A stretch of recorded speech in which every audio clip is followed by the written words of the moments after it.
So you think I'm against women? That's the question, right? Okay. So the question is, so you're saying that you think I'm against women. All right. I'm going to fully explain why most women think that I'm against them. All right. Here's what it is. Back in the golden age of America, 1940s, 1950s, everyone understood the roles of each gender, roles of men and women. Okay. Women were honorable housewives. They cleaned the house, they cooked the dinners, okay? They watched the kids, they do all that stuff. Men went out and got the meat, okay? They went out, they worked jobs, they worked their ass off, they fixed the car, they fixed the things around the house. They make sure that everything's working fine, okay? Listen, just listen. You don't put ass on there. I know, just listen. Please, listen to what I'm saying. So, we knew that structure, and that structure worked, and it carried civilization from way back when we were like cavemen, if you believe in that sort of thing, all the way to like the 1970s. And then an influx of evil came into society because the government knew that if they could weaponize the system of welfare, all right, listen to what I'm saying, it's very important. Most people don't understand this. If they could weaponize the system of welfare,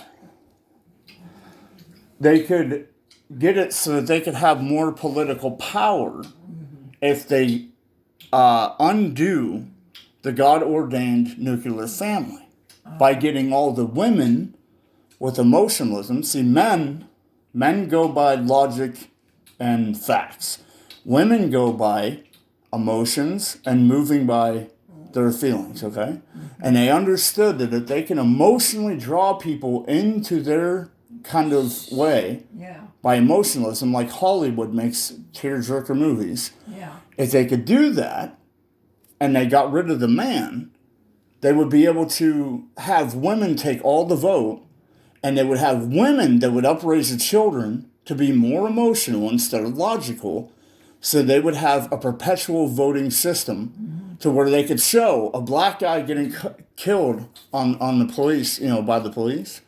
And they would say, oh my God, it's so terrible. And everyone would have riots and do all kinds of craziness, loot stores. Okay, while they're doing that, have you ever noticed that there's no men like, we understand that we need to bring reform, so here's the actual bill that brings reform. This is how we bring change. You don't see that. You see? Oh my God, these white racist, misogynist, all these different names. They find all these terrible people. Let's riot in the streets.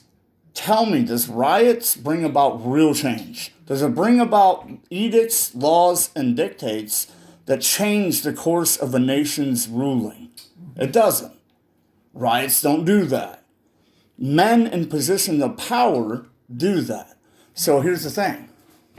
They weaponized the welfare system against the blacks, okay? And they said, you have to rely on us. We'll give you free stuff. At first, it was like this. The slaves got free, all right? But the Democrats didn't want them to be free. The Democrats wanted to keep their slaves. So they said, how do we create slaves? This is all about women, listen. How do we keep our slaves while maintaining that they are free? So they did this thing called psychological warfare. And they did it like this. The Democrats started up the KKK.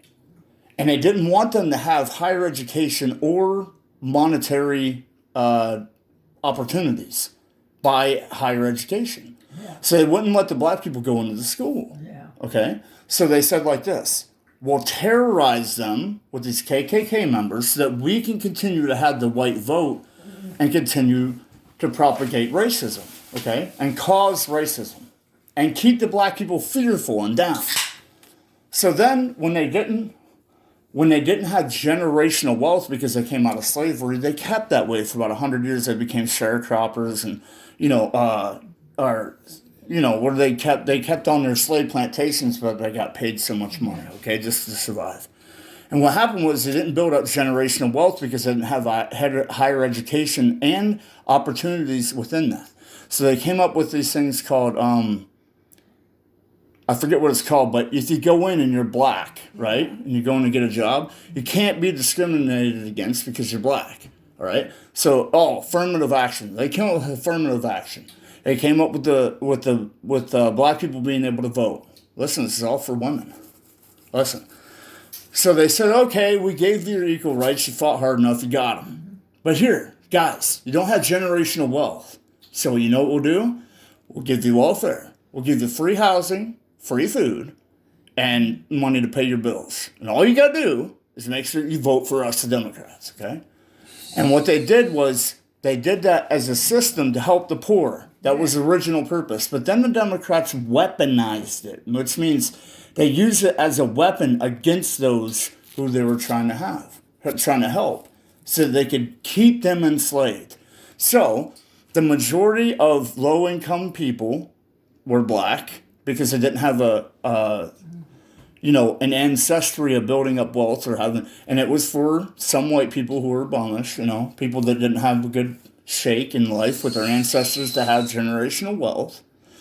So they said, we'll keep these people oppressed by weaponizing the welfare system, give them the free stuff so that they never get off their lazy ass and go get a job. Yeah. Now I'm not saying this against them. This is what they were thinking. So they do that, right? Then the black people never work. Listen, the majority of black people stay on welfare. Stop and listen, please. The majority of white people who are poor stay on welfare. And they try to make ends meet, okay? And here's the big problem about it. Because they're not getting generational wealth, which means getting higher positions within employment, because they had a higher opportunity of education, they stay down here. So they say to them, guys, we got all the answers. When Barack Obama came out in 2008, guys, we got all the answers. Yes, we can. Racism's over. Guess what? 2009, 2010, 2011, nothing happened. Nothing changed. They did not unweaponize the system of welfare. They gave them more. They made them more dependent and said, here, we'll give you even now Obama phones, free track phones. So you guys stay with us. We got your back. But nobody realized that you're putting your own slave chains on your own hands and saying, yes, give me the free stuff. That's not always true, Mark. I know, but you got to listen, please. I know black people that work all the time. I know, but I'm talking about the ones on welfare. Why don't you listen to anything I'm saying? Are you paying attention to what I'm saying? Yeah, I am. White people are on welfare, too. I know, but I'm saying for the majority of low-income areas, it's the ghettos. And do you know where that word ghetto comes from? Because they can't get a job. There's no job. I know. Do you know where that word ghetto comes from? In the 1930s and 1940s, when the Nazis encamped and surrounded the Jews in these low-income areas called ghettos. And they kept them imprisoned in those areas and let them go into the normal areas where all the Aryans were. And then they eventually shipped them off to death camps, okay? The place where they held them in the low-income housing areas and took all their properties and only gave them the most basic human necessities to survive were called ghettos. Yeah. Once they weaponized the welfare system, they started using that term here, ghettos, because they were using the term, the Democrats were using the term that they got from Nazis before they enslaved and encamped them. Because of the Geneva Convention, you can't put people in death camps anymore. And you can't work them to death based on their own race. I didn't know that. Because the Germans were doing it against the Jews. I didn't know that. So the Geneva Convention stopped all that. But they used the system all the way up to the part of the ghetto right before the death camps. So that's what the black people are going through. And they're going through a thing called eugenics. Mm-hmm. The crazy person, the crazy woman who was an extreme feminist who started Planned Parenthood, she used by eugenics to weed out those who were of a lesser race than the white race. Okay? And it's funded right now by the Democrats. Here's the numbers on it. You can call any of them. You can call almost any Planned Parenthood in America, and they will tell you, we don't give mammograms on site. We don't give these these things that people claim that we give them, like women's health care. We only give abortions and contraceptives. I don't believe in abortion. I know, but listen, just listen to what I'm saying. 70% of the abortion mills, which is Planned Parenthood, are in low-income black communities. They're using eugenics, your DNA, to weed out those. They can't do it scientifically by real eugenics, so they're using it by barbaric methods of Planned Parenthood. Now, how does this deal with all this information have to deal with women? Here's what it is. And I'm sorry I'm being rude to you, I just don't feel good. And you talk on for hours. No, I ain't drinking. But listen to what I'm saying. I don't talk to anybody all week. I listen to the TV, and then when I come down and start talking, oh, you talk to the internet for hours and days. Yeah, that's right. So all right, so listen, hold on. So, how does this focus on women? Why is it that it seems like I'm anti-women? It's because that you are anti-women. Exactly. Yeah, why do you say that, though? Because you think men shouldn't do women's work. That's right. That's not right, because there's women that do men's work. All right, hold on. Look at me. All right. Yeah. Grandma, you are amazing. I can do carpentry. Why should I be prejudiced? How old are you, Grandma? 76. 76, and I still can do you don't even look like you're 60. Look at this. I can lift this and you do mighty men's, you do tough man's work like you're 50. Look, I can lift this whole microwave up. Look. That's right. Now look at this. Look. All right, don't be breaking stuff. Look at that, right off the counter. Yeah, and you're 76. You got the Johnson spunk, Grandma. Ha ha! It's Mrs. Captain America right there.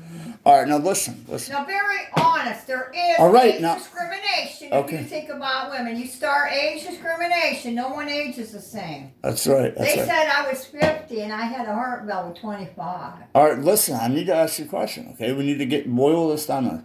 So you and your girlfriend, for anybody who's listening, it's not real girlfriend, okay? It's the old term of a girl who is your friend. Okay, that's what Grandma taught me. So, your friend, who is a woman, what's her name? Nancy? Yeah, that's my ex-boyfriend's sister. Okay, and she said that I'm anti-woman. Well, no, she said you talk against women. She didn't say you're anti-women. She said you're a Christian, though. Yeah. She said a comment about the women. Okay, so listen. So, yeah, and you say about women's work, right? Yeah, because there's men like my brother. So you said like this. You said, why wouldn't you clean out the fridge, right? Right. And I said, that's women's work. It's not true. And you said, why don't you do the dishes? And I said, that's women's work. There's a lot of men that do that. All right, but listen, that's great. But listen what I'm saying. And you think I'm anti-women, right? Well, you don't do women's work. That's right. You put an apron on? I know. You want to know why? Why? Because there's a system within the Holy Bible that God, who is the master of all, tells you exactly what it is. He says this, okay? You can believe what you want. It's not about believing what I want. I don't believe it. It's just reality. Hogwash. All right, well, you tell God that, okay? You're not arguing. You're not. The Bible is mad. Listen to what I'm saying, please. Listen. I don't have all night to do this. Listen to what I'm saying. This is on a timer. The Bible is interpreted different ways. Okay, Grandma, the sky's blue. You don't need an interpretation for that. Yeah, because there's a reason. If you stop talking and open your ears, because this is on a timer and it's running out of time, I have to tell you something. You have to listen. Well, I hope you're not so we can conquer this idea that I'm anti-women. You ready? It says in the Holy Bible, God says this, the master of all, who has the final authority, says this. If any man wears anything pertaining to a woman, he has committed abomination. You were to take him outside the camp and stone him to death. Was back years ago. Listen, if any woman wears anything, any clothing or anything like that pertains to a man, it's the same thing. It's just committed abomination. If a man lies with a man the same way that he lies with a woman, they have committed abomination. They should be taken outside the camp and stoned to death. If a woman lays down with an animal, they should be both put to death. Okay? These don't need interpretation. You clearly understand you don't be a cross-dresser, you don't be homosexual, and you don't have bestiality. Those are real easy to understand. So when So when you think back to the golden age of America, 1940s and 50s, women being honorable housewives and men being pursuant businessmen, you knew the roles. A woman puts on an apron. A woman cooks the food and does the dishes. A woman takes care of the kids. A man gets out there, gets his hand dirty, fixes the car. That was them. Okay, that's the thing. God says, I am the same today, yesterday, and forever. I do not change. My rules do not change. It doesn't matter. No, listen, Grandma. What was your... Listen to me. I have to tell you something you don't know. Grandma, I have to pause this because women were forced to do men's work when the men were in the war. Exactly, because we had no men to do it. They went into plants and they made planes. Okay, but listen. And they built things. Grandma, I have 5 minutes. We have to wrap this up. You have to listen to what I'm saying. What was your job when you were younger that you always tell me about? I cleaned the house. No. Go girl.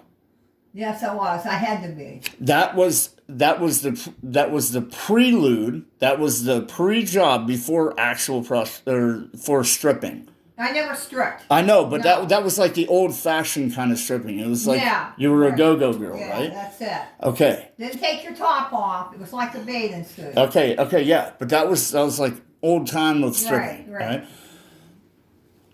How did you become that when your mother, who was my mentor, was true Christian, never did anything wrong that we ever know about? She was honorable. She did women's work. She understood those differences between men and women, and she was pure Christian. She watched church all day. How did you become a go-go girl from that? Okay. What happened was I didn't want to ask my parents for money. Okay. Like most children do. Sure. Because they spent all their money on me growing up. Yeah. So I decided that I had to have money, but I couldn't ask my parents. So I went everywhere with my no high school diploma, and they said, we cannot hire you. I went to all the restaurants up in Buffalo, and they said, you don't have a high school diploma, and we can't hire you anywhere. And so I was forced. Did that ever hurt your mind and your Yes, it did. your morals? I did not want to be a go-girl. I did not want to go into But you were forced into it. I was forced into it. Because you didn't want to go asking Grandma for money. Right. I didn't want to ask my father or my mother. I know, but did you ever feel guilty about it? Yes, like, I did. Damn, this is horrible. I do feel guilty. Okay, but listen. It's very important. This is very important. You were poisoned with feminism. I understand your situation of what made you do that, but you gave up your moral principle because you're like, well, I can do this. And I'm a woman. Had to do it. I know, and I'm a woman. I know, and as you continued on with that, it wasn't you were poisoned by feminism, which started that. It was the reason why you just said it. It's why you started being a go-go girl. But while you were being a go-go girl and open yourself up to that whole terrible world of that kind of stuff, you started to get poisoned by feminism. I don't know about that. Because listen, just listen what I'm saying. Because over time, you started being, your favorite thing to say, a tomboy. Okay? A tomboy. And you started doing men's work. So I did. That's right. That means that you gave up the system that that was an agent of, that God architected, the difference between men and women. No. And the reason why women think that I'm anti-women is because they're so poisoned with feminism, and the lines between what men and women should do have been so blurred to them that they think that they're in the same position as men, and that they can do whatever a man can do. And that's not what God said. See, listen, just hold on. I only got 1 minute. I only have 1 minute left on here. Please listen. Like 2 minutes. Listen. So when I talk about the system of how we can have power back with the nuclear family, within the church, within common society, that's because I'm talking about the system that God blueprinted within the Holy Bible. Okay? It says men are to be men, women are to be women. Okay, just because we're different doesn't mean that one's greater, one's higher, one's lower. It means that we are most beautiful in our unique, separate state. Okay, I don't put on makeup because that's for women, right? And you don't wear, you don't wear stuff that pertains to a man. No, I try not to. Exactly, because it's not. You wear makeup. I don't wear makeup. Okay, you have to wear. When I'm not saying that you won't look good with makeup. Oh my God! My grandma's poisoned with feminism. Oh my God! No, but listen. I'm not anti-women. I'm actually pro-women. Because the highest form of a woman is a mother and a wife. It's the highest form you could ever be. Okay? And we all knew that before feminism started poisoning women to believe that they had the same right. Can you piss standing up? Sure can't. Do you have dense muscles like a man? Sure don't. Your lung capacity is far smaller than ours because you're not built for war. We are. Yeah, all these different things that God... Okay, but listen, but all these things are created by God to separate us. It's not that we're greater and you suck. That's not what it's about. It's that you are a rose and I'm a dandelion. Okay, it's that kind of thing. We are two separate things that we are uniquely beautiful in our own way. And we're uniquely awesome in our own way. So it's not that I hate women, I'm pro-women. I'm pro-women to get them back to it's this. It's just the idea of the way you project yourself. All right, but listen, that's good. That's good you said that. That's very smart. Thanks, Sean. I'll work on that. But listen, it's like this. The best possible position that a woman could have is wife and mother. You, women lead our children in the most important years of their life in the developmental age when they're learning everything and they start their habit forming.